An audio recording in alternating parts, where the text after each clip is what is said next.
Hello Parul जी, मैं राजेंद्र बोल रहा हूँ। मैंने इसलिए आपको फोन किया था, ये आपके घर दीपक कल से नहीं आएगा, आपका चौकीदार।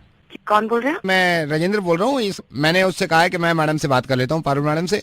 अभी तो मैं ऊपर आई और वो मुझे नीचे मिला, उसने तो कुछ नहीं कहा मुझसे। वो आपसे नहीं बोलेगा ना, थोड़ा सा शर्म में नहीं बोलेगा। ऐसे कैसे आप मुझे फोन कर रहे हैं और बोल रहे हैं वो कल से नहीं आएगा? वो कहीं जा रहा है तो आप अपना अरेंज कर लो ना। तो वो कौन होते हैं मना करने वाले? वो कुछ नहीं होता, हमारी एजेंसी ने लगाया था ना आपका चौकीदार, तो इसलिए मैंने आपको बताया। तो आपकी एजेंसी ने लगाया है तो फिर उससे जाने से पहले एक गार्ड छोड़ के जाइए यहाँ पर। मैडम, ये हमारी जिम्मेदारी नहीं है। बिल्कुल आपकी जिम्मेदारी है। कल क्यों नहीं आए? कल से क्यों नहीं आएगा वो? कल से उसकी मर्जी है ना। उसकी मर्जी कैसे हो सकती है तो भैया? आपको परेशानी क्या है? आपको परेशानी क्या है? आपको परेशानी क्या है? परेशानी क्यों नहीं है? कल को घर में चोरी हो जाए, लूटपाट हो जाए, कुछ भी आ जाए, आप जिम्मेदार होंगे उसके? हमारे घर में छोटे छोटे बच्चे हैं, कल को कुछ मारपाट कुछ हो जाए तो कौन जिम्मेदारी लेगा उसकी? सेफ्टी नाम की चीज होती है, इससे तो रखा है हमने गार्ड यहाँ पर। नहीं तो आपको परेशानी हो रही है अगर वो जा रहा है तो? बिल्कुल परेशानी होगी, क्यों नहीं होगी? आपकी नजर में इस चौकीदार की कदर है, ये कह रहे हो आप? आप क्या कह रहे हो भैया? पागल हो गए हो क्या? नहीं, आप? मैं ये कह रहा हूँ हाँ? इसकी कदर है तो उसकी कदर क्यों नहीं होती आपकी नजर में, जो वहाँ पे खड़ा है चौकीदार? किसकी भैया? ऐसे नहीं समझोगे आप घर को थोड़ा अपना बड़ा करो। पागल हो गए? तो पीछे फोन कर रहे हैं क्या? नहीं, घर तो बड़ा करो ना, फिर आपके समझ में आएगा। कितना बड़ा? क्या कह रहा है तू? इतना बड़ा करो जितना आपका ये शहर है ना। नहीं, आप अपने घर को इतना बड़ा कर लो जितना हमारा ये मुल्क है ना, हिंदुस्तान, हमारी कंट्री, इतना बड़ा कर लो। फिर आपको समझ में आएगा पारुल मैडम के उस घर के बाहर एक चौकीदार खड़ा हुआ है।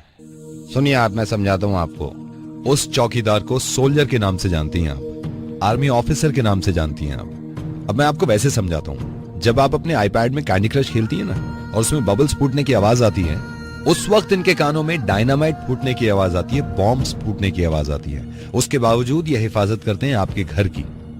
आपको मालूम है, आपके बच्चों की हिफाजत करने के लिए, आपके बच्चों को प्रोटेक्ट करने के लिए वो अपने बच्चों से दूर रहते हैं। और सुनिए, जब न्यू ईयर की पार्टी में हम सब मशगूल थे ना, सब बिजी थे, उस वक्त ये पठानकोट में हमारे मुल्क में कोई आंच ना आ जाए उसकी तैयारी कर रहे थे।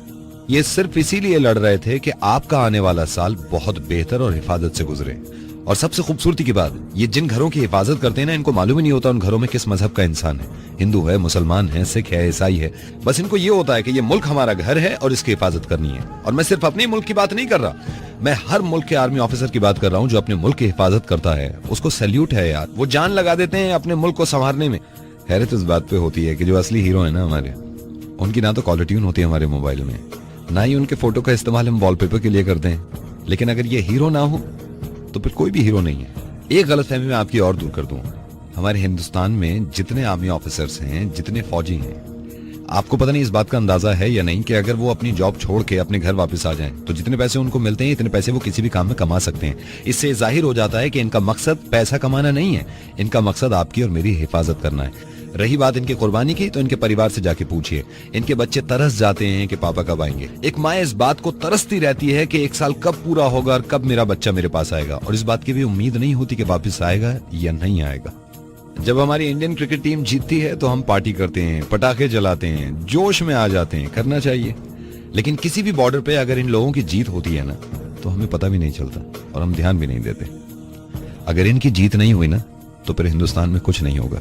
पठानकोट में जो हमारे आर्मी ऑफिसर शहीद हुए ना, उनके परिवार से जाके पूछिएगा, वो परेशान तो हैं, वो याद तो करते हैं, लेकिन उनमें जज्बा अब भी यह है कि घर में से किसी ना किसी को हम आर्मी में भेजेंगे ताकि हमारा मुल्क हिफाजत से रहे। आई एम सॉरी, मैं नवेद बोल रहा हूँ रेडियो मिर्ची से, आपका बहुत वक्त ले लिया मैंने, लेकिन इस बात को सोचिएगा थोड़ी देर आप कि जो लोग शहीद हुए हैं वो हमारे रिश्तेदार नहीं थे, वो हमारे करीबी भी नहीं थे, लेकिन उसके बावजूद सबसे ज्यादा थे वो हमारे। आपसे बात मैं इसलिए कर रहा हूं कि मुझे हैरत हुई थी, किसी ने मुझे भेजा था आपका फेसबुक अपडेट जिसमें आपने आर्मी ऑफिसर्स के बारे में कुछ लिखा था, जिसे पढ़ के मुझे हैरत हुई थी और मुझे लगा कि आपको समझाना चाहिए।